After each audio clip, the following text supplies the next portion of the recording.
ಎಲ್ಲರಿಗೂ ನಮಸ್ಕಾರ ಸ್ನೇಹಿತರೆ. ಹಿಂದೂ ಧರ್ಮದಲ್ಲಿ ರಥಸಪ್ತಮಿಗೆ ವಿಶೇಷ ಮಹತ್ವವಿದೆ. ಇದನ್ನ ಮಾಘ ಸಪ್ತಮಿ ಎಂದು ಕರೆಯುತ್ತಾರೆ. ಏಕೆಂದರೆ ಇದನ್ನ ಮಾಘ ಮಾಸದಲ್ಲಿ ಆಚರಿಸಲಾಗುತ್ತದೆ. ಈ ದಿನ ಭಕ್ತರು ಸೂರ್ಯ ದೇವರಿಗೆ ಪ್ರಾರ್ಥನೆ ಸಲ್ಲಿಸುತ್ತಾರೆ. ಹಿಂದೂ ಧರ್ಮದ ಎಲ್ಲ ಸಪ್ತಮಿಗಳಲ್ಲಿ ರಥಸಪ್ತಮಿಯನ್ನ ಅತ್ಯುತ್ತಮವೆಂದು ಪರಿಗಣಿಸಲಾಗಿದೆ. ಈ ದಿನ ಸೂರ್ಯ ದೇವರನ್ನ ಪೂಜಿಸುವುದರಿಂದ ವ್ಯಕ್ತಿಯು ವೃತ್ತಿ ಮತ್ತು ವ್ಯವಹಾರದಲ್ಲಿ ಪ್ರಗತಿ ಹೊಂದುತ್ತಾನೆ ಮತ್ತು ಎಲ್ಲ ಸಮಸ್ಯೆಗಳು ಪರಿಹಾರವಾಗುತ್ತವೆ ಎಂದು ಹೇಳಲಾಗುತ್ತದೆ. ಈ ವರ್ಷ ರಥಸಪ್ತಮಿ ಯಾವಾಗ ಆಚರಿಸಲಾಗುತ್ತದೆ? ಹಿಂದೂ ಕ್ಯಾಲೆಂಡರ್ನ ಪ್ರಕಾರ ಜನವರಿ 25ರಂದು ರಥಸಪ್ತಮಿ ಹಬ್ಬವನ್ನು ಆಚರಿಸಲಾಗುವುದು. ಈ ವಿಶೇಷವಾದ ರಥಸಪ್ತಮಿ ದಿನ ಎಕ್ಕದ ಎಲೆ ಮತ್ತು ಗೋಧಿಯಿಂದ ಈ ಚಿಕ್ಕ ಪರಿಹಾರ ಮಾಡಿದರೆ ನಿಮಗೆ ಹಣ ವೃದ್ಧಿಯಾಗುತ್ತದೆ, ಆರೋಗ್ಯ ವೃದ್ಧಿಯಾಗುತ್ತದೆ, ಮನೆಗೆ ಬಂದಿರುವಂಥ ಕೆಟ್ಟ ದೃಷ್ಟಿ ದೋಷಗಳು, ಮಾಟಮಂತ್ರಗಳು ನಿವಾರಣೆಯಾಗುತ್ತದೆ, ಅದೃಷ್ಟ ಕೂಡಿ ಬರುತ್ತದೆ. ಒಟ್ಟಾರೆಯಾಗಿ ಈ ಒಂದು ಪರಿಹಾರವನ್ನು ನೀವು ಈ ದಿನ ಮಾಡಿದರೆ ಖಂಡಿತ ಸ್ನೇಹಿತರೆ ನಿಮ್ಮ ಸಮಸ್ಯೆಗಳೆಲ್ಲ ಸಂಪೂರ್ಣವಾಗಿ ನಿವಾರಣೆಯಾಗುತ್ತೆ. ಏನು ಮಾಡಬೇಕು ಅಂತ ಈ ವಿಡಿಯೋದಲ್ಲಿ ನೋಡೋಣ ಬನ್ನಿ. ಅದಕ್ಕೂ ಮುಂಚೆ ನೀವಿನ್ನೂ ನಮ್ಮ ಚಾನೆಲ್ಗೆ ಸಬ್ಸ್ಕ್ರೈಬ್ ಆಗಿಲ್ಲ ಅಂದರೆ ಈಗಲೇ ಸಬ್ಸ್ಕ್ರೈಬ್ ಆಗಿ, ಹಾಗೆ ವಿಡಿಯೋನ ಸ್ಕಿಪ್ ಮಾಡದೆ ಕೊನೆ ತನಕ ನೋಡಿ, ವಿಡಿಯೋಗೆ ಒಂದು ಲೈಕ್ ಕೊಡಿ. ಎಲ್ಲರೂ ಭಕ್ತಿಯಿಂದ ಜೈ ಸೂರ್ಯದೇವ ಅಂತ ಕಮೆಂಟ್ ಮಾಡಿ. ಹೌದು ಸ್ನೇಹಿತರೆ, ಹಿಂದೂ ಧರ್ಮದಲ್ಲಿ ಸೂರ್ಯದೇವನನ್ನು ಆರಾಧಿಸುವ ರಥಸಪ್ತಮಿಗೆ ವಿಶೇಷವಾದ ಪ್ರಾಮುಖ್ಯತೆ ಇದೆ. ಈ ದಿನ ಸೂರ್ಯನನ್ನು ಪೂಜಿಸುವುದರಿಂದ ವಿಶೇಷ ಫಲಗಳು ದೊರೆಯುತ್ತವೆ ಎಂಬ ನಂಬಿಕೆ ಇದೆ. ಪ್ರತಿ ವರ್ಷ ಮಾಘ ಮಾಸದ ಶುಕ್ಲ ಪಕ್ಷದಲ್ಲಿ ಬರುವ ಸಪ್ತಮಿ ದಿನದಂದು ಸೂರ್ಯದೇವನಿಗೆ ಪ್ರತ್ಯೇಕ ಪೂಜೆ ಮಾಡಲಾಗುವುದು. ಈ ದಿನ ದಾನ ಧರ್ಮಗಳನ್ನು ಮಾಡಿದರೆ ಮನಸ್ಸಿನ ಆಸೆಗಳೆಲ್ಲ ಈಡೇರಲಿವೆ ಎಂಬ ನಂಬಿಕೆ ಇದೆ. ಸೂರ್ಯದೇವನು 7 ಕುದುರೆಗಳ ರಥವನ್ನು ಏರಿ ದಕ್ಷಿಣಾಯಣವನ್ನು ಮುಗಿಸಿದ ನಂತರ ಪೂರ್ವಕ್ಕೆ ಪ್ರಯಾಣಿಸುತ್ತಾನೆ. ರಥಸಪ್ತಮಿ ಎಂದರೆ ಸೂರ್ಯ ಜನಿಸಿದ ದಿನವಲ್ಲ, ಇಂದಿನಿಂದ ಸೂರ್ಯನ ರಥಯಾತ್ರೆ ಆರಂಭವಾಗುತ್ತದೆ. ಮಾಘ ಸಪ್ತಮಿಯಿಂದ ಬರುವ 6 ತಿಂಗಳುಗಳನ್ನು ಉತ್ತರಾಯಣ ಪುಣ್ಯಕಾಲವೆಂದು ಪರಿಗಣಿಸಲಾಗಿದೆ. ಸೂರ್ಯನ 7 ಕುದುರೆಗಳು 7 ವಾರಗಳನ್ನು ಸೂಚಿಸುತ್ತದೆ. ಈ ಸಮಯದಲ್ಲಿ ಮೇಷದಿಂದ ಮೀನದವರೆಗೆ 12 ರಾಶಿಗಳಲ್ಲಿ ಪ್ರಯಾಣಿಸುತ್ತಾನೆ. ಸೂರ್ಯ ರಥ ಈ 12 ಚಿಹ್ನೆಗಳನ್ನು ಪೂರ್ಣಗೊಳಿಸಲು 1 ವರ್ಷ ತೆಗೆದುಕೊಳ್ಳುತ್ತದೆ. ಸೂರ್ಯನನ್ನು ಪೂಜಿಸಿದರೆ ಹಣಕಾಸು, ಆರೋಗ್ಯ ಸಮಸ್ಯೆಗಳು ದೂರವಾಗುತ್ತವೆ. ಜೀವನದಲ್ಲಿ ಸುಖ, ಶಾಂತಿ, ನೆಮ್ಮದಿ ದೊರೆಯುತ್ತದೆ. ಸೂರ್ಯನನ್ನು ಆರಾಧಿಸುವವರಿಗೆ ಅವನ ಅನುಗ್ರಹ ಸದಾ ಇರುತ್ತದೆ. ಈ ದಿನ ಮಾಡುವ ದಾನ ಧರ್ಮಕ್ಕೂ ವಿಶೇಷವಾದ ಪ್ರಾಮುಖ್ಯತೆ ಇದೆ. ರಥಸಪ್ತಮಿ ಪೂಜಾ ವಿಧಿ. ರಥಸಪ್ತಮಿಯ ದಿನ ಬ್ರಹ್ಮ ಮುಹೂರ್ತದಲ್ಲಿ ಸ್ನಾನ ಮಾಡಿ ಶುಭ್ರವಾದ ಬಟ್ಟೆಯನ್ನು ಧರಿಸಿ ಅದರ ನಂತರ ತಾಮ್ರದ ಪಾತ್ರೆಯಲ್ಲಿ ನೀರನ್ನು ತುಂಬಿಸಿ ಮತ್ತು ನಿಧಾನವಾಗಿ 2 ಕೈಗಳಿಂದ ಸೂರ್ಯ ದೇವರಿಗೆ ಆರ್ಘ್ಯವನ್ನು ಅರ್ಪಿಸಿ. ಈ ಸಮಯದಲ್ಲಿ ಭಗವಾನ್ ಸೂರ್ಯನ ಮಂತ್ರಗಳನ್ನು ಪಠಿಸಿ ಆರ್ಘ್ಯವನ್ನು ಅರ್ಪಿಸಿದ ನಂತರ ತುಪ್ಪದ ದೀಪವನ್ನು ಹಚ್ಚಿ ಸೂರ್ಯ ದೇವರನ್ನು ಪೂಜಿಸಬೇಕು. ಅದರ ನಂತರ ಕೆಂಪು ಹೂಗಳು, ಧೂಪದ್ರವ್ಯ ಮತ್ತು ಕರ್ಪೂರವನ್ನು ಬಳಸಲು ಮರೆಯದಿರಿ. ಇದು ಸಕಾರಾತ್ಮಕ ಶಕ್ತಿಯನ್ನು ತರುತ್ತದೆ ಮತ್ತು ಯಶಸ್ಸಿನ ಹೊಸ ಹಾದಿಗಳನ್ನು ತೆರೆಯುತ್ತದೆ ಎಂದು ಹೇಳಲಾಗುತ್ತದೆ. ಇನ್ನು ರಥಸಪ್ತಮಿಯ ಪ್ರಯುಕ್ತ ಹೊಸ್ತಿಲ ಪೂಜೆ ಹೇಗೆ ಮಾಡಬೇಕು ಅಂತ ನೋಡೋಣ. ಈಗಾಗಲೇ ನಿಮಗೆ ಗೊತ್ತಿರೋ ಹಾಗೆ ಮಾಘ ಮಾಸ ನಮಗೆ ಪ್ರಾರಂಭವಾಗುವಂಥದ್ದು. ಈ ಪೂಜೆ ವಿಧಾನ ನಾವು ಪ್ರಾರಂಭ ಮಾಡುವುದಕ್ಕಿಂತ ಮುಂಚೆ ನಾವು ಮೊದಲು ಮನೆಯೆಲ್ಲ ಶುದ್ಧ ಮಾಡಿಕೊಂಡು ಸ್ನಾನವನ್ನು ಮಾಡಿಕೊಂಡ ನಂತರದಲ್ಲಿ ಹೊಸ್ತಿಲ ಪೂಜೆ ಮಾಡಿ ಆಮೇಲೆ ನೀವು ಮನೆಯಲ್ಲಿ ಪೂಜೆಯನ್ನು ಪ್ರಾರಂಭ ಮಾಡಬೇಕಾಗುತ್ತದೆ. ಹೊಸ್ತಿಲನ್ನು ಮೊದಲು ನೀವು ಶುದ್ಧಿ ಮಾಡಿಕೊಳ್ಳಿ. ಅದರ ನಂತರ ನೀವು ಹೊಸ್ತಿಲಿಗೆ ಅರಿಶಿನವನ್ನು ಹಚ್ಚಿಬಿಟ್ಟು ಅರಿಶಿನಕ್ಕೆ ಸ್ವಲ್ಪ ನೀರನ್ನು ಮಿಕ್ಸ್ ಮಾಡಿಕೊಳ್ಳಿ. ಪೇಸ್ಟ್ ರೀತಿಯಲ್ಲಿ ತಯಾರಿ ಮಾಡಿಕೊಂಡು ಅದು ಹೊಸ್ತಿಲ ಮೇಲೆ ನೀವು ಅಪ್ಲೈ ಮಾಡಿ. ಅದರ ನಂತರ ನೀವು ರಂಗೋಲಿಯನ್ನು ಹಾಕಬೇಕಾಗುತ್ತದೆ.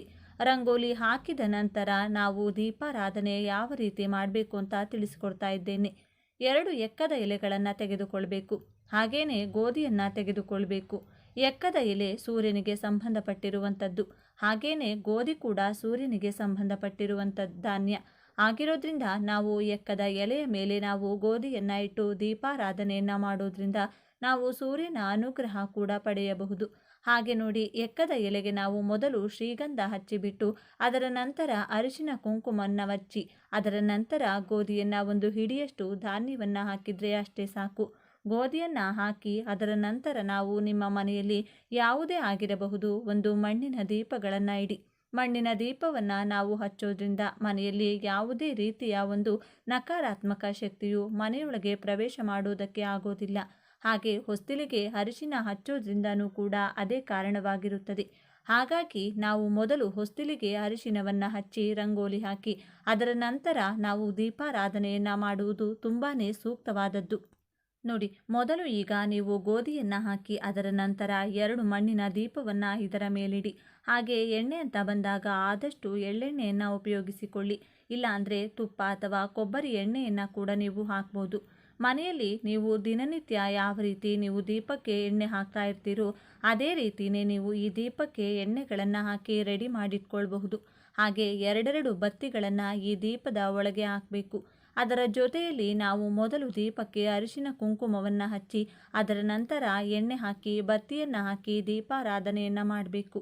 ಈ ರಥಸಪ್ತಮಿಯಂದು ವಿಶೇಷವಾಗಿ ಸೂರ್ಯೋದಯಕ್ಕೆ ಸರಿಯಾಗಿ ನದಿಯಲ್ಲಿ ಆಗಲಿ, ಸಮುದ್ರದಲ್ಲಾಗಲಿ ಅಥವಾ ಮನೆಯಲ್ಲಾಗಿರಬಹುದು, ಬಾವಿಯಲ್ಲಾಗಿರಬಹುದು, ನೀವು ಆ ನೀರಿನಿಂದ ಸ್ನಾನ ಮಾಡಿಕೊಂಡು ಅದರ ನಂತರ ನೀವು ಸೂರ್ಯನಿಗೆ ಆರೋಗ್ಯ ನೀಡಿ ಹಾಗೆಯೇ ಹೊಸ್ತಿಲ ಪೂಜೆ ಮಾಡಿಕೊಂಡು ಮನೆಯಲ್ಲೂ ಕೂಡ ನೀವು ಒಂದು ಪ್ರಸಾದವನ್ನು ಮಾಡಿಕೊಳ್ಬೇಕಾಗುತ್ತದೆ. ಹಾಲು ಉಕ್ಕಿಸುವುದು ತುಂಬಾ ಒಳ್ಳೆಯದಾಗುತ್ತದೆ. ಮನೆಯಲ್ಲಿ ನೀವು ಹಾಲು ಉಕ್ಕಿಸಿ ಅದರ ನಂತರ ನೀವು ಪ್ರಸಾದವನ್ನು ಮಾಡಿಕೊಂಡು ಈ ರೀತಿಯಾಗಿ ಹೊಸ್ತಿಲ ಪೂಜೆ ಮಾಡೋದ್ರಿಂದ ನಿಮಗೆ ಏನಪ್ಪ ಅಂತಂದರೆ ನಿಮಗೆ ಒಂದು ಪೂರ್ವ ಜನ್ಮದ ಪಾಪಗಳು ಕೂಡ ಪರಿಹಾರ ಮಾಡಿಕೊಳ್ಬಹುದು. ಹಾಗೆಯೇ ನಿಮಗೆ ಏನಾದರೂ ಒಂದು ದುಃಖ ಇದ್ದೇ ಇರುತ್ತದೆ. ಮನುಷ್ಯ ಅಂತ ಅಂದಮೇಲೆ ನಿಮ್ಮ ಸಕಲ ಕಷ್ಟಗಳು ಕೂಡ ನೀವು ಪರಿಹಾರ ಆಗಲಿ ಅಂತ ಹೇಳಿ ನೀವು ಕೇಳಿಕೊಂಡು ನೀವು ಈ ರೀತಿಯಾಗಿ ಹೊಸ್ತಿಲ ಪೂಜೆ ಮಾಡಿಕೊಳ್ಳಿ. ನಿಮ್ಮ ಕಷ್ಟಗಳು ಕೂಡ ಕಡಿಮೆಯಾಗುತ್ತದೆ. ಜೊತೆಯಲ್ಲಿ ನಿಮಗೆ ಆಯಸ್ಸು, ಆರೋಗ್ಯ, ಸಂಪತ್ತು ಕೂಡ ಲಭಿಸುವುದಲ್ಲದೆ ಸೂರ್ಯನ ಅನುಗ್ರಹ ಕೂಡ ನಿಮಗೆ ಹೆಚ್ಚಾಗಿ ಸಿಗುತ್ತದೆ. ನೋಡಿ, ಹೊಸ್ತಿಲಿಗೆ ನಾವು ಈಗ ಯಾವ ರೀತಿ ದೀಪಾರಾಧನೆ ಮಾಡಬೇಕು ಅಂತ ತಿಳಿಸಿಕೊಟ್ಟಿದ್ದೇನೆ. ಹಾಗೆ ರಂಗೋಲಿನೂ ಕೂಡ ನಿಮಗೆ ಖುಷಿಯಾಗುವ ಥರ ನೀವು ಯಾವ ಥರ ರಂಗೋಲಿ ಬೇಕಾದ್ರೂ ಹಾಕ್ಕೊಳ್ಬೋದು. ಅದೇ ಹೊಸ್ತಿಲಿಗೆ ಅರಿಶಿನ ಹಚ್ಚೋದು ಮಾತ್ರ ಮರಿಬೇಡಿ. ಅರಿಶಿನ ಹಚ್ಚಿ ಅದರ ನಂತರ ನೀವು ಹೊಸ್ತಿಲಿಗೆ ರಂಗೋಲಿ ಹಾಕಿಕೊಳ್ಳಿ. ಅದರ ನಂತರ 2 ದೀಪವನ್ನು ಕೂಡ ಎಕ್ಕದ ಎಲೆಯ ಮೇಲೆ ನಾವು ಹೊರಭಾಗದಿಂದಲೇ ನಾವು ಹೊಸ್ತಿಲ 2 ಕಡೆಯಲ್ಲಿಯೂ ಕೂಡ 2 ದೀಪಗಳನ್ನು ಇಟ್ಟು ಅದರ ನಂತರ ಪ್ರಸಾದವಾಗಿ ಗೋಧಿ ಪಾಯಸ ಮಾಡಿದರೆ ತುಂಬಾ ಸೂಕ್ತವಾದದ್ದು. ಆ ಗೋಧಿ ಪಾಯಸವನ್ನು ನೀವು ಹೊಸ್ತಿಲ ಪೂಜೆಗೂ ಕೂಡ ಇಟ್ಟು ಪೂಜೆಯನ್ನು ಮಾಡಿಕೊಳ್ಬಹುದು. ಇನ್ನು ಇದರ ಜೊತೆಗೆ ತಾಂಬೂಲ ಮತ್ತು ಎಲೆ ಅಡಿಕೆ, ಬಾಳೆಹಣ್ಣು ಅಥವಾ ಕಲ್ಲು ಸಕ್ಕರೆ ಆಗಿರಬಹುದು, ಅಥವಾ ಡ್ರೈ ಫ್ರೂಟ್ಸ್ ಅಥವಾ ಹಾಲು, ಅಥವಾ ನೀವು ಪಾಯಸ ಮಾಡಿದರೆ ಪಾಯಸ, ಈ ರೀತಿಯಾಗಿ ನೀವು ಒಂದು ದೇವರಿಗೆ ಅಂದರೆ ಹೊಸ್ತಿಲ ಮುಂದೆ ನೀವು ನೈವೇದ್ಯವಾಗಿಟ್ಟು ನೀವು ನಮಸ್ಕಾರ ಮಾಡಿಕೊಳ್ಬೇಕು. ಹಾಗೆ ಊದುಬತ್ತಿಯಿಂದ ದೀಪಾರಾಧನೆಯನ್ನು ಮಾಡಬೇಕು. ದೀಪಾರಾಧನೆಯನ್ನು ಮಾಡಿಬಿಟ್ಟು ಅದರ ನಂತರ ನಾವು ಹೊಸ್ತಿಲಿಗೆ ಮಂಗಳಾರತಿಯನ್ನು ಮಾಡಬೇಕು. ಅಂದರೆ ಕಾಯಿಯನ್ನು ಹೊಡೆದು ಅದರ ನಂತರ ನಾವು ಮಂಗಳಾರತಿಯನ್ನು ಮಾಡಬೇಕು. ಧೂಪ ಹಚ್ಚೋದನ್ನು ಸಹ ಮರೆಯೋ ಹಾಗಿಲ್ಲ. ಹೊಸ್ತಿಲಿಗೆ ಯಾವಾಗಲೂ ಅಷ್ಟೇ ನೀವು ಪ್ರತಿ ಶುಕ್ರವಾರ, ಮಂಗಳವಾರ ನೀವು ಧೂಪ ಹಚ್ಚೋದನ್ನು ಮರಿಬೇಡಿ. ಪ್ರತಿ ಮಂಗಳವಾರ, ಶುಕ್ರವಾರ ಧೂಪವನ್ನು ಹಚ್ಚೋದಲ್ಲದೆ ಮನೆ ಒಳಗೂ ಕೂಡ ನೀವು ಧೂಪವನ್ನು ಹಾಕೋದ್ರಿಂದ ತುಂಬಾ ನಿಮ್ಮ ಮನೆಯಲ್ಲಿ ಯಾವುದೇ ರೀತಿಯ ಒಂದು ನೆಗೆಟಿವ್ ಎನರ್ಜಿ ಕೂಡ ಬರೋದಿಲ್ಲ. ಯಾವಾಗಲೂ ಕೂಡ ಪಾಸಿಟಿವ್ ಎನರ್ಜಿ ಇರುತ್ತದೆ. ನೀವು ದಿನನಿತ್ಯವೂ ಎಷ್ಟೇ ಹೊಸ್ತಿಲಿಗೆ ನೀವು ರಂಗೋಲಿಯನ್ನು ಹಾಕಿದ ಮೇಲೆ ಅಟ್ಲೀಸ್ಟ್ ಸಾಯಂಕಾಲದ ಹೊತ್ತು, ಸಂಜೆ ಹೊತ್ತು ಲಕ್ಷ್ಮಿ ಬರುವಂತಹ ಸಮಯದಲ್ಲಿ 2 ದೀಪವನ್ನು ಹಚ್ಚಿಟ್ರೆ ತುಂಬಾ ಒಳ್ಳೆಯದು. ಗೋಧಿ ಮೇಲೆ ಅಂತಲ್ಲ, ಸುಮ್ಮನೆ ಸಹಜವಾಗಿ ನೀವು 2 ಮಣ್ಣಿನ ದೀಪವನ್ನು ಹಚ್ತಾ ಬನ್ನಿ. ಹಾಗೆ ತುಳಸಿ ಕಟ್ಟೆ ಹತ್ರನೂ ಕೂಡ ಒಂದು ದೀಪವನ್ನು ಹಚ್ತಾ ಬನ್ನಿ. ಒಂದು ಪಕ್ಷ ನಿಮಗೆ ದಿನನಿತ್ಯ ಹಚ್ಚೋದಕ್ಕೆ ಟೈಮ್ ಇಲ್ಲ ಅಥವಾ ಆಗೋದಿಲ್ಲ ಅನ್ನೋರು ಅಟ್ಲೀಸ್ಟ್ ಒಂದು ಮಂಗಳವಾರ, ಶುಕ್ರವಾರನಾದರೂ ನಾವು ಹೊಸ್ತಿಲ ಮುಂದೆ ಮತ್ತು ತುಳಸಿ ಕಟ್ಟೆಯ ಮುಂದೆ ದೀಪಾರಾಧನೆಯನ್ನು ಮಾಡೋದ್ರಿಂದ ನಮ್ಮ ಕಷ್ಟಗಳು ಕೂಡ ನಮಗೆ ಗೊತ್ತಿಲ್ಲದೇನೆ ಹಾಗೇನೆ ಕಡಿಮೆ ಆಗ್ತಾ ಬರುತ್ತದೆ. ನೋಡಿ ಫ್ರೆಂಡ್ಸ್, ರಥಸಪ್ತಮಿಯಂದು ನಾವು ಈ ರೀತಿಯಾಗಿ ಎಕ್ಕದ ಎಲೆಯ ಮೇಲೆ ಗೋಧಿಯನ್ನು ಇಟ್ಟು 2 ದೀಪಾರಾಧನೆಯನ್ನು ಮಾಡಿ ತುಂಬ ಸರಳವಾಗಿ ನಾವು ಪೂಜೆ ಮಾಡ್ಕೋಬೇಕಾಗುತ್ತದೆ. ಈ ರೀತಿ ಕಾಯಿ ಹೊಡೆದು ಒಂದು ಹೊಸ್ತಿಲಿಗೆ ನಾವು ಅಕ್ಷತೆಯನ್ನು ಹಾಕಿ ಆ ಹೊಸ್ತಿಲನ್ನು ಮುಟ್ಟಿ ನಮಸ್ಕಾರ ಮಾಡಿಕೊಂಡು ಅದರ ನಂತರ ಬಲಗಾಲಿಟ್ಟು ಒಳಗಡೆ ಹೋಗಿ ಅದರ ನಂತರ ನೀವು ಮನೆಯೊಳಗೆ ಪೂಜೆಯನ್ನು ಮಾಡಿಕೊಳ್ಬಹುದು. ಈ ದಿನ ಭೂಲೋಕ ಸಂಚಾರಕ್ಕೆ ಸಾಕ್ಷಾತ್ ಮಹಾಲಕ್ಷ್ಮಿ ದೇವಿಯು ಬರುತ್ತಾಳೆ. ಈ ದಿನ ರಾತ್ರಿ ಸಮಯದಲ್ಲಿ ಮನೆಯ ಸದಸ್ಯರೆಲ್ಲ ಸೇರಿ ಯಾವ ಕೆಲಸ ಮಾಡಿದರೆ ವರ್ಷ ಪೂರ್ತಿ ಹಣದ ಜಯ, ಆರೋಗ್ಯ, ಐಶ್ವರ್ಯ, ನೆಮ್ಮದಿ ಪ್ರಾಪ್ತಿಯಾಗುತ್ತದೆ. ಈ ದಿನ ಲಕ್ಷ್ಮಿ ಪೂಜೆ ಸಂಕಲ್ಪ ಹೇಗಿರಬೇಕೆಂದು ಇವತ್ತಿನ ಈ ವಿಡಿಯೋದಲ್ಲಿ ಸಂಪೂರ್ಣವಾಗಿ ತಿಳಿಸಿಕೊಡ್ತೀನಿ. ಈ ದಿನ ಮನೆಯ ಮುಖ್ಯ ದ್ವಾರಕ್ಕೆ ಈ ಒಂದು ವಸ್ತುವನ್ನು ಕಟ್ಟಿದರೆ ವರ್ಷ ಪೂರ್ತಿ ಮನೆಗೆ ಸಂಪೂರ್ಣ ಗುರುಬಲ, ಅಖಂಡ ಯಶಸ್ಸು, ನಿರಂತರ ಧನಾಗಮನವಾಗುತ್ತದೆ. ಧನಾಕರ್ಷಣೆ ಮಾಡುವ ಈ ವಿಶೇಷ ವಸ್ತು ಯಾವುದು, ಯಾವ ರೀತಿಯಾಗಿ ಯಾವ ಸಮಯದಲ್ಲಿ ಈ ವಸ್ತುವನ್ನ ಮನೆಯ ಬಾಗಿಲಿಗೆ ಕಟ್ಟಿದ್ರೆ ಸರ್ವಗ್ರಹಗಳ ಸಮೇತ ಮಹಾಲಕ್ಷ್ಮಿ ಕೃಪೆ ಪ್ರಾಪ್ತಿಯಾಗುತ್ತದೆ ಎಂದು ಇವತ್ತಿನ ಈ ವಿಡಿಯೋದಲ್ಲಿ ತಿಳಿಸಿಕೊಡ್ತೀವಿ ಬನ್ನಿ. ಅದಕ್ಕೂ ಮೊದಲು ನೀವಿನ್ನು ಚಾನಲ್ಗೆ ಸಬ್ಸ್ಕ್ರೈಬ್ ಆಗಿಲ್ಲ ಅಂದರೆ ಈಗಲೇ ಸಬ್ಸ್ಕ್ರೈಬ್ ಆಗಿ, ಹಾಗೆ ವಿಡಿಯೋಗೆ ಲೈಕ್ ಮಾಡಿ, ವಿಡಿಯೋ ಸ್ಕಿಪ್ ಮಾಡದೆ ಕೊನೆ ತನಕ ನೋಡಿ. ಎಲ್ಲರೂ ಭಕ್ತಿಯಿಂದ ಓಂ ಶ್ರೀ ಮಹಾಲಕ್ಷ್ಮಿ ನಮಃ ಅಂತ ಕಮೆಂಟ್ ಮಾಡಿ. ಈ ದಿನ ಮಹಾಲಕ್ಷ್ಮಿ ದೇವಿ ಅಷ್ಟೇ ಅಲ್ಲದೆ ಶಿವ ಪಾರ್ವತಿಯರು ಕೂಡ ಭೂಲೋಕದ ಸಂಚಾರಕ್ಕೆ ಸುಬ್ರಹ್ಮಣ್ಯೇಶ್ವರ ಸ್ವಾಮಿಯ ಜೊತೆಗೆ ಬರುತ್ತಾರೆಂಬ ನಂಬಿಕೆ ಇದೆ. ಯಾರು ಈ ದಿನ ಉಪವಾಸವಿದ್ದು ನಿಯಮ ನಿಷ್ಠೆಯಿಂದ ರಾತ್ರಿ ಸಮಯ ಜಾಗರಣೆ ಮಾಡುತ್ತಾರೋ ಅವರಿಗೆ ಪಾರ್ವತಿ ದೇವಿಯ ಜೊತೆಗೆ ಮಹಾಲಕ್ಷ್ಮಿ ದೇವಿಯ ಅನುಗ್ರಹ ಪ್ರಾಪ್ತಿಯಾಗುತ್ತದೆ. ಎಷ್ಟೋ ಜನರ ಮನೆಯಲ್ಲಿ ಕೇಳಿರ್ತೀರಾ, ಅದೆಷ್ಟು ವರ್ಷಗಳ ಕಾಲ ಅವರ ಮನೆಯಲ್ಲಿ ಶುಭ ಕಾರ್ಯಗಳೇ ನಡೀತಾ ಇರೋದಿಲ್ಲ. ಮದುವೆ ವಯಸ್ಸಿಗೆ ಬಂದ ಮಕ್ಕಳಿಗೆ ಮದುವೆ ಭಾಗ್ಯ ಕೂಡಿ ಬರ್ತಿರೋದಿಲ್ಲ. ಇನ್ನು ಕೆಲವರಿಗೆ ಮದುವೆಯಾಗಿ ಎಷ್ಟೇ ವರ್ಷ ಆಗಿದ್ರೂ ಸಂತಾನ ಫಲ ಇರೋದಿಲ್ಲ. ವರ್ಷ ಎಷ್ಟೇ ಕಷ್ಟಪಟ್ಟು ದುಡಿದರೂ ಬಡತನದಿಂದ ಮುಕ್ತಿ ಸಿಗ್ತಾ ಇರೋದಿಲ್ಲ. ಮನೆ ತುಂಬ ಕಷ್ಟ, ಸಾಲ, ಅನಾರೋಗ್ಯದ ಸಮಸ್ಯೆಗಳು ತಾಂಡವ ಆಡ್ತಾ ಇರುತ್ತದೆ. ಮನೆಯ ಯಜಮಾನ ದುಡಿಯೋಕೆ ಅಂತ ಹೋಗಿ ಯಾವ ಕೆಲಸಕ್ಕೆ ಕೈ ಹಾಕಿದರೂ ನಷ್ಟ, ಕಷ್ಟಗಳು. ಹೊಸದಾಗಿ ಏನು ಶುರು ಮಾಡೋದಕ್ಕೆ ಹೋದರೂ ಕೂಡ ಅದರಿಂದ ಕಷ್ಟ, ಕಣ್ಣೀರೇ ಹೆಚ್ಚಾಗ್ತಾ ಇರುತ್ತೆ. ಮಕ್ಕಳ ವಿದ್ಯೆಯಲ್ಲಿ ಏಳಿಗೆ ಇಲ್ಲ, ದುಡಿದದ್ದು ಕೈನಲ್ಲಿ ನಿಲ್ಲೋದಿಲ್ಲ, ಹೀಗೆ ಒಂದಲ್ಲ ಒಂದು ಸಮಸ್ಯೆ ಇದ್ದೇ ಇರುತ್ತದೆ. ಈ ಎಲ್ಲ ಕಣ್ಣೀರು, ದುಃಖದಿಂದ ಹೊರಬರೋದಕ್ಕೆ ಈ ದಿನ ಸೂರ್ಯ ಹುಟ್ಟುವ ಮುನ್ನವೇ ಎದ್ದು ಈ ವಿಶೇಷ ಕೆಲಸವನ್ನ ಮಾಡಬೇಕು. ನಿಮ್ಮ ಮನೆಯಲ್ಲಿ ದೊಡ್ಡವರು, ಹಿರಿಯರು ಅಂತ ಯಾರಿರ್ತೀರಾ, ಅಣ್ಣ ಆಗಿರ್ಬೋದು, ಅಪ್ಪ, ಅಮ್ಮ, ಅಕ್ಕ, ನಮ್ಮ ವಯಸ್ಸಾದ ಹಿರಿಯರು, ಹೀಗೆ ಮನೆಗೆ ದೊಡ್ಡವರು ಅಂತ ಯಾರಿರ್ತಾರೋ ಅವರು ಈ ಕೆಲಸವನ್ನ ಮಾಡಬೇಕಾಗುತ್ತದೆ. ಚೆನ್ನಾಗಿರುವಂತಹ ಅರಿಶಿನದ ಕೊಂಬುಗಳನ್ನು ಮನೆಗೆ ತಂದಿಟ್ಟುಕೊಂಡಿರಬೇಕು. ಸಮ ಸಂಖ್ಯೆಯಲ್ಲಿ ಅರಿಶಿನದ ಕೊಂಬುಗಳನ್ನು ಮನೆಗೆ ತಂದಿರಬೇಕು. ಈ ಅರಿಶಿನದ ಕೊಂಬುಗಳನ್ನು ತೋರಣದ ಹಾಗೆ ಅರಿಶಿನದ ದಾರ ಬಳಸಿ ಕಟ್ಟಿಕೊಳ್ಳಬೇಕು. ಹೂ ಕಟ್ಟುವ ರೀತಿ ಒಂದು ಅರಿಶಿನ ಕೊಂಬು ಮತ್ತೊಂದು ಅರಿಶಿನ ಕೊಂಬಿಗೂ ಸ್ವಲ್ಪ ಅಂತರ ಬಿಟ್ಟು ಅರಿಶಿನದ ಕೊಂಬಿನ ತೋರಣವನ್ನು ಕಟ್ಟಿಕೊಳ್ಳಬೇಕು. 2, 4, 8, 10, 12 ಹೀಗೆ ಸಮಸಂಖ್ಯೆಯಲ್ಲಿ ಅರಿಶಿನದ ಕೊಂಬುಗಳನ್ನು ನೀವು ಕಟ್ಟುವ ತೋರಣದಲ್ಲಿರಬೇಕು. ಮನೆಯ ಮುಖ್ಯ ಬಾಗಿಲಿನಿಗೆ ಸರಿಹೊಂದುವಷ್ಟು ದಾರವನ್ನು ತೆಗೆದುಕೊಂಡು ಆ ದಾರದ ಸಹಾಯದಿಂದ ತೋರಣ ತಯಾರು ಮಾಡಿಕೊಳ್ಳಿ. ನಂತರ ನಿಮ್ಮ ಎರಡೂ ಕೈನಲ್ಲಿ ಈ ತೋರಣವನ್ನು ಹಿಡಿದುಕೊಂಡು ಈ ರೀತಿಯಾಗಿ ಪ್ರಾರ್ಥನೆ ಮಾಡಿಕೊಳ್ಳಿ. ಈ ತೋರಣವನ್ನು ನಾನು ಮನೆಗೆ ಕಟ್ತಿದ್ದೀನಿ. ಈ ತೋರಣದ ಶಕ್ತಿಯು ನಮ್ಮ ಮನೆಯ ಒಳಗೆ ಯಾವುದೇ ನಕಾರಾತ್ಮಕ ಶಕ್ತಿಗಳು ಪ್ರವೇಶ ಮಾಡದಂತೆ ತಡೆಯಲಿ. ಈ ಶಕ್ತಿಶಾಲಿ ಅರಿಶಿನದ ತೋರಣದ ಕೆಳಗೆ ಓಡಾಡುವಂಥ ನಮ್ಮ ಕುಟುಂಬದವರಿಗೆ ಗುರುವಿನ ರಕ್ಷಣೆ ಇರಲಿ. ಸರ್ವಕಾಲಕ್ಕೂ ಸರ್ವ ವಿಧವಾದ ಯಶಸ್ಸು ಸಿಗಲಿ. ಮನೆಯ ಯಜಮಾನ, ಯಜಮಾನಿ ಮಾಡುವ ಕೆಲಸಗಳಿಂದ ಮನೆಯ ಏಳಿಗೆ ಶೀಘ್ರವಾಗಿ ಆಗಲಿ. ಮಾಟಮಂತ್ರ, ಅಕ್ಕಪಕ್ಕದವರ ದೃಷ್ಟಿ, ನರದೃಷ್ಟಿ, ನರದೋಷಗಳಂಥ ಕಠಿಣ ಶಕ್ತಿಗಳು ನಮಗೆ ತಾಕದಂತೆ ನಶಿಸಿ ಹೋಗಲಿ. ಶತ್ರುಗಳ ಕಣ್ಣು ನಮ್ಮ ಮೇಲೆ ಬೀಳದಿರಲಿ ಎಂದು ನಿಮ್ಮ ಇಷ್ಟ ದೇವರ ಹೆಸರು ಮಹಾಲಕ್ಷ್ಮಿ ದೇವಿ ಹಾಗೂ ಗುರುವಿನ ಹೆಸರನ್ನ ಹೇಳಿಕೊಳ್ತಾ ನಮಸ್ಕಾರ ಮಾಡಿಕೊಳ್ಬೇಕು. ಇದಾದ ನಂತರ ಈ ಅರಿಶಿನದ ಕೊಂಬಿನ ತೋರಣವನ್ನು ಮನೆ ಬಾಗಿಲಿಗೆ ಕಟ್ಟಬೇಕು. ಈ ಅರಿಶಿನದ ತೋರಣವನ್ನು ಎಷ್ಟು ದಿನ ಬೇಕಾದರೂ ನಿಮ್ಮ ಮನೆಯ ಬಾಗಿಲಿನಲ್ಲಿಯೇ ಬಿಡಬಹುದು. ತಾನಾಗಿಯೇ ಈ ತೋರಣ ಒಣಗಿದರೆ ಅಥವಾ ಬಾಗಿಲಿನಿಂದ ಬಿದ್ದರೆ ಆಗ ನಿಮ್ಮ ಮನೆಗೆ ಸಮೀಪವಿರುವ ಯಾವುದಾದರೂ ಮರಗಿಡಗಳು ಅಥವಾ ದೈವ ವೃಕ್ಷಗಳ ಬುಡಕ್ಕೆ ಹಾಕಿ ಬರಬೇಕು.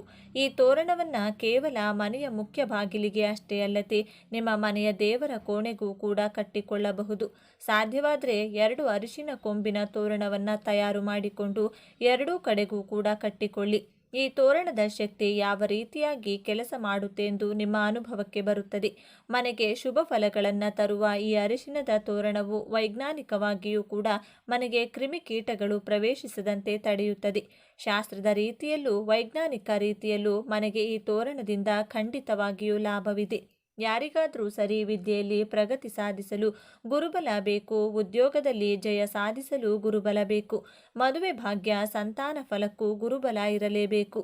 ಜೀವನದಲ್ಲಿ ಅಖಂಡ ಯಶಸ್ಸು ಕಾಣಲು ಗುರುವಿನ ಬಲ, ರಕ್ಷಣೆ ಇರಲೇಬೇಕು. ಅರಿಶಿನಕ್ಕೆ ಅಧಿಪತಿ ಯಾರು? ಗುರು. ಆದ್ದರಿಂದ ದೈವಬಲ, ಗುರುಬಲದಿಂದ ವರ್ಷ ಪೂರ್ತಿ ನೀವು ಮಾಡುವ ಕೆಲಸದಿಂದ ಅದೃಷ್ಟವನ್ನ ಕಾಣಲು ಈ ತೋರಣವನ್ನ ಮನೆಗೆ ಕಟ್ಟಿ ನಿಮ್ಮ ಮನೆ ದೇವರನ್ನ ನೆನಪಿಸಿಕೊಳ್ಳಿ.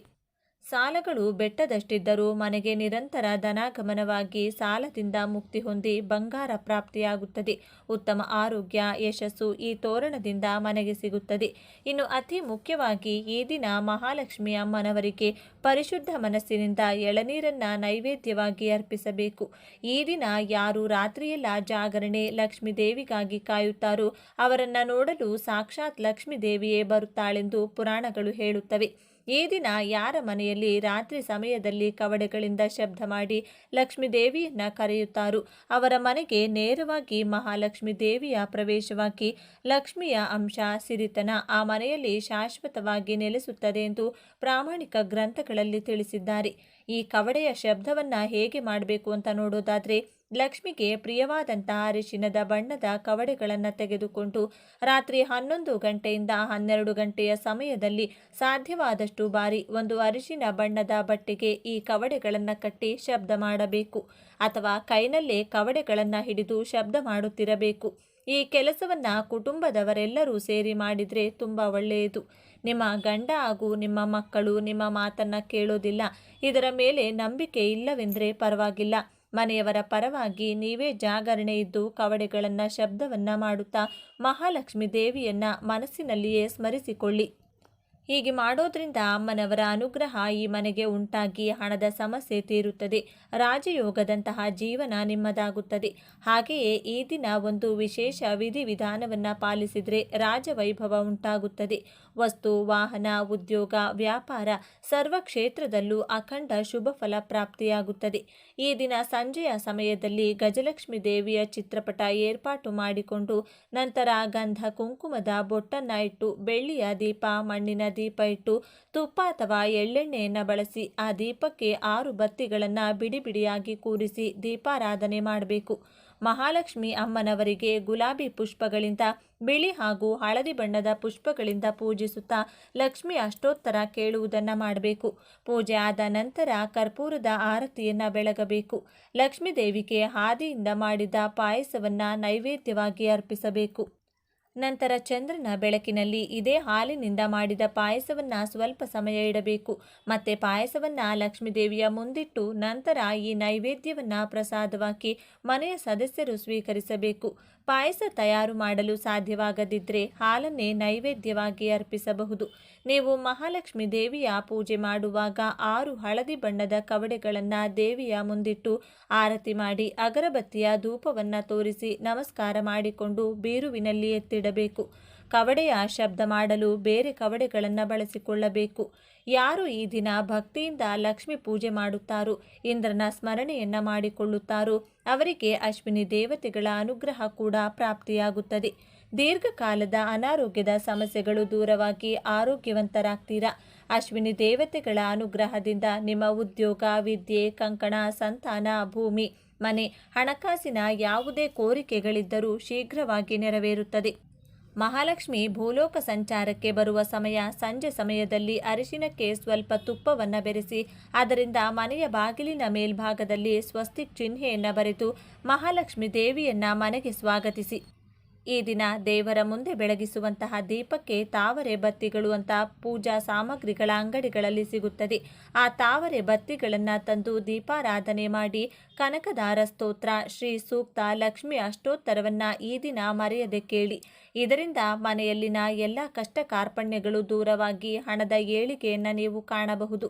ಈ ಮಾಹಿತಿ ನಿಮಗೆ ಇಷ್ಟವಾದರೆ ಭಕ್ತಿಯಿಂದ ಜೈ ಶ್ರೀ ಮಹಾಲಕ್ಷ್ಮಿ ಅಂತ ಬರೆದು ಈ ವಿಡಿಯೋನ ಪ್ರತಿಯೊಬ್ಬರಿಗೂ ಶೇರ್ ಮಾಡಿ. ಮುಂದಿನ ಬಾರಿ ಮತ್ತೊಂದು ವಿಶೇಷ ದೈವ ಮಾಹಿತಿಯೊಂದಿಗೆ ನಮ್ಮ ಚಾನೆಲ್ ಮೂಲಕ ಭೇಟಿಯಾಗೋಣ. ಧನ್ಯವಾದಗಳು ಸ್ನೇಹಿತರೆ.